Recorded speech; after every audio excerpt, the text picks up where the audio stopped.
Welcome back. This is Y254 Business Tuesday, and if you're just joining us, our discussion today is about our discussion today is looking at the reasons why we have so many millennials today quitting well-paying jobs. And also remember, you can follow this conversation on our social media pages at Ngina_Lizzy and at Y254 channel. So, Socrates, yes. How are you? Welcome. Thank you so much. How are you? I am fine. And so, first of all, let me ask, yes. In your profession, are you in the job that you schooled for? No. Okay. And yes. Is this part of the, well, are you in a field that you chose for yourself, like after school, and then you decide, now let me leave what I studied for and follow what I want, or how was it for you? Thank you so much for the question, Gina. Yes. I'm happy to be here.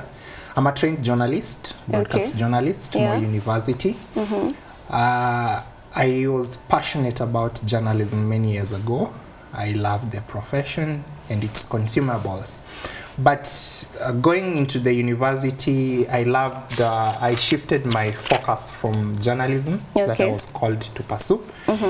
And I wanted something that will amalgamate communication and business. So that I would make money by holding candid conversations.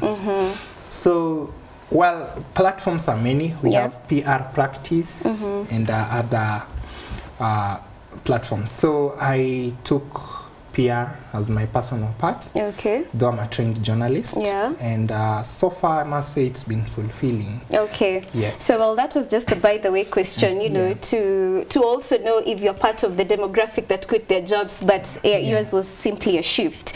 So now, millennials, first of all, can we let's look at how different are they from the previous generation or from the other generation? How different are they? Well, I've held candid conversations about millennials and why I consider them a very special generation. They're the sort of generation that is hanging between a traditional setup and a digital future. They're hanging between the balance. And therefore somebody once tweeted that the millennials will not know deep tradition, neither will they borrow into a future that is what they call it, an artificially intelligent future. So it's a very special generation. Well, it's a different one because of the digital landscape that has intruded into our lives. Millennials are looking to find freedom in their own thoughts. They are trying to free themselves from traditional jobs where you are tested if you can do something, you're employed and paid after every 4 weeks, you're monitored, there's a lot of stringent measures at workplaces. They don't like that. They love freedom. The freedom of thought. They want to make money using the digital landscape, and that makes them unique. And therefore, yes, it's a very different generation. You see, back in the day, our dads, moms, and grandparents were using the traditional ways of doing their jobs. After schooling, they would go get employed, retire at a certain age. And then blah, blah, blah. I mean, it was a very predictable. Well, so also on that, why do you think many of them, we have such high numbers quitting their jobs? Well, the present digital landscape has come with a lot of promise of freedom. Actually, it narrows down to freedom. Millennials want to do their own things at their own time, and with that, they still want to make huge profits. So I think the huge chunk that are shifting from the traditional job criteria are simply looking for this freedom. And they're also looking at their icons who have done it both domestically and foreign. But I still have a concern. Well, I understand that we are, the way you've explained it, in the middle of we are the amateurs, we are the beginners of digitization. So my question is, as we quit these jobs, are we going to a brighter future, or what exactly, do we look forward to a brighter future, and what impact does it have on the workforce? Because I would imagine someone who would want to take the risk to quit their job, they are leaving a space somewhere in the workforce that needs to be filled. So how is that impacting on us today and in future? Because you see, it's high numbers, and I believe they are taking the best of the best in our workforce. Will it have any impact on our economy? Yes, I mean, my opinion is that we are carelessly leaving the job market to do our own things without guided strategy. You'd get somebody leaving, let's say, civil service. They get some, let's say, $1 million bob, and now they imagine that a certain person in South Africa used $1 million bob to create an empire of $1 billion, and now they run their own empires, and now they exit this well-paying job to get into something that they would consider uniquely their own. So you can also agree most of these people quitting have not properly calculated their steps. They are not, it's not a calculated risk, they just do it. They're just doing it because of pressure. Social media, let me tell you, I mean, it's all over the place. People are not posting their failures. People are not posting. We are all out there posting what we did and the moves we were about to make. So these guys are saying that they jumped into this river with both their feet and they're reaping millions, and therefore you are motivated to do it. We have organizations that I would not wish to mention, but every day they keep on telling us about digital marketing, and they're promising you millions, flight trips around the world, and the pressure is too much. And I feel like with that kind of incitement, it can also mislead very many young people in the workforce. So let's talk about the group that quits their job and going to sole proprietorship now. So let's talk about that. Well, this group, earlier I had a conversation in this same Business Tuesday on how these sort of people, they after getting into their own sole proprietorship ventures, they lack the money to sustain their businesses, and they start regretting how they would wish they had stayed in their well-paid jobs, because the banks promised them money, government agencies promised them loans, but the bureaucracies involved in getting these monies are so detailed, a patient person would not go through. And so Kenya is affected, Sana, because of the pressures that come with people. The 1% that managed, is negatively affecting the remaining 99% of these people who are trying to get in. So my insight is that is going on. Sadly, it is not well thought. There's no clear thought process. And I really think you guys in active media should really add more thoughts into discouraging these. But if it's to be encouraged, let there be a very comprehensive thought process, so that when you leave, let's say, civil service and get into business, there'll be no much hitches. And I also think education is lacking on finances and on placements in the jobs. So are there just specific occupations that people are leaving, or it's the entire workforce? Like I'm talking of doctors or teachers. Is it the whole workforce, or there is a specific group that suffers this more? Well, there's a specific. You'd not tell me you'd want to drop being a surgeon and become a business person. That's very true. People are leaving middle cadre employment ventures, you know, the 8 to 5 desktop sort of employment, whereby all you do around, let's say you studied some interesting course at the varsity, but all you do in somebody's office is to arrange files, you know, make online, you know, have online trajectories, what's going online, you know, sales. People no longer want to work for others. And they also want to escape from these 8 to 5 schedules and get freedom in their own things. So yes, there's a specific working frame that is really affected, but other people, they seem to be enjoying what they do. So I also see a lot of people in the workforce, you know, you see especially, well, the young people, you'll see that they do not agree well with the rules of the company or the traditional rules. You'll find I know of a few people who have gone through with quitting their jobs, and when I probed further, I realized it's the policies that they have in the workplace. Like they just don't apply to us. They just don't apply to the millennial generation.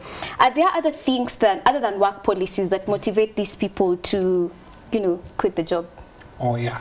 It goes back to my earlier insight, where you find that these people, apart from the policies, yes, they also want to. It's natural for people to want to be in control. Yeah. They also want to manage other people. They also want to control income. Yeah. They also want to have a name that can be celebrated in the society. Yeah. So apart from the policies of their workplaces, there's that inner drive that really pushes you to be independent and free. Yeah. And I think that is even more a more spirited trigger to really want to venture into your own personal proprietorship other than work policies that are set. Yeah. Yeah. So now I've taken time to look at companies, like empowered companies, and Andela was one of them. It was used as a case study for a millennial survey that was going on a while back. So I find that in such a company, rarely will they lose their employees. So I tend to think there are measures that they do to incorporate the millennials. So my question is, are there cultures that are millennial friendly? Yes, there's something called business leadership. I've tried to incorporate it in what I do myself. Okay. Whereby which is? Business leadership, or my well, you can state that as well. Yeah, whereby you don't tell an employee of yours go, you tell them let's go. Okay. And therefore bosses, business leaders, CEOs, project administrators are looking at hindering them from leaving companies by being part of their lives, okay? By showing them how to do it and not telling them to do it, okay? Yeah. By holding conversations that are, when from Monday to Monday it's all about work and the bossy relationship, it's bad. So bosses and CEOs are bringing in disruptive activities like team building sessions, these leaves that they send you somewhere to go really look into your own personal life in a bit that you will use the company to introduce you to yourself. Okay. Yeah. So well, there are cultures that are millennial friendly. The research is going on because it's a new thing. People are tired of losing brains. Okay. Yeah. And then my final insight to probably CEOs or recruiters who are watching is that hire character, then train the skill later. The character will sustain, will sustain the business. Yeah, and also for those in the workforce, I think we're just looking at the millennials. More training should go in the CEOs and the employers. I also think it will be very important. So what impact does this quitting have on mental health? Well, I'll use myself as a case study. Yes. It was not a seamless transition. Yeah. Oh, you were once Yes, when I was leaving the university, I wanted to get into a media house, grab a microphone, get to the field and, report these things. And I dived in. Then, wow. These guys called directors and producers, and the things they do in those media houses. Yes. There was no spark, there was no motivation. So I called it quit. I left my job, and then I was like, okay, now I've left that job. What am I going to do myself? I was broke for a very long time. I couldn't call home for probably either emotional or financial support because they'll be like, wow, 4 years into the varsity and here you are. So myself, I'm a victim. It really affects if you don't have a forethought of it, if you don't have a strategy of it. Stay where you are. But even in the staying, have it in mind that one day I want to be a free, independent person. but work and train your mind into seamlessly getting into what you want. So Socrates, for as we close, tell what advice would you give to the rising demographic of people who are quitting their jobs, as the last statement you'll say before we wind up? I mean, I would like to tell these people to hold on. Just hold on. Yes. Don't go with the fuss. I mean, the fuss is so confusing. Redefine your purpose. Business looks good when you're making money, but it would send you to suicide when you're working on a negative. So harbor the ambitions of business, freedom, harbor them. You're allowed to harbor them, but train yourself. Dive into research. Delve into things that accompany doing sole proprietorship. And then now when you're getting into it, make sure you have money, not to start the business, no, money to sustain that business as you look forward to making huge profit margins. So hold on, don't be on a rush. Talk to people who have done it. Talk to people who have failed, not those who have made it. Share in their past frustrations. Trust me, your transition will be seamless. Okay, so I'm sure there's a lot we could say on this topic, but unfortunately time is not on our side. So thank you so much for joining us and staying with us throughout the discussion.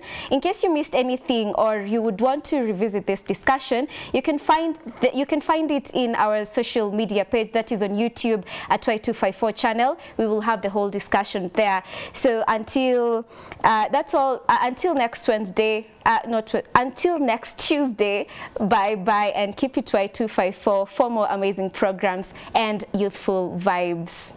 Bye.